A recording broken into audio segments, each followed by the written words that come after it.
dalawang boat na nandun sa gitna po. That is the temporary area. Snorkeling area. Ito po ma'am, fish feeding, tapos mga korak. Yun nandito po sa gitna. Yung mga meron pong bilog-bilog. Rehabilitation pa rin po siya. Wag daw kasi hinuhuli niyo raw yung isda. Inuulam. Inaapakan po ng mga guests yung mga corals po. Oh, shucks. That's not good. Kaya magtanim po ulit sila panibago. That's nice. Kaya ang point ko ngayon ma'am, ang working lang po din ma'am, yung helmet diving po. Ah, Sa loob po na sa baba po ng tubig ma'am, maglalakad po kayo, may dala-dala po kayo ng helmet. next time we're gonna do that. Kuya ay yung makapagal. Kanino naman yung pinangalan niyan? Kay Arroyo? Yes po.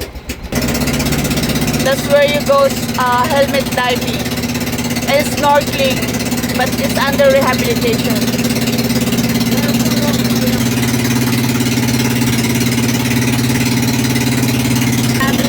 Sinasabi ko na dyan nila ginagawa ang lahat-lahat.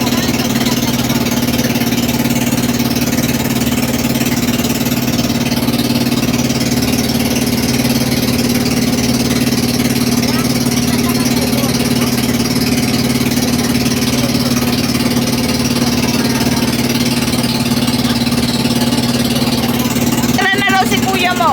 Like it here, kuya? Like it here. Oh, nice. Ma'am sir, this is the Marcos Island na po. Name of the Ferdinand Marcos Sr. Don't you? Marami ano dyan? They are fishing. Pangalan lang po yan kay Imelda po. Imelda Cave. Ha? Yes po.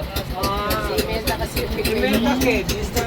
The wife of President Marcos. Uy, nakakain. Tatanong na po kayo. Nakakain yan? Meron lang po siyang dalawang option. Meron pong mababa din lang. Yung bunga, yung bunga. Sayang, hindi tayo dito. Dito na island ma'am, more on yung activities lang po talaga na lift jumping po. Lift jumping and swimming.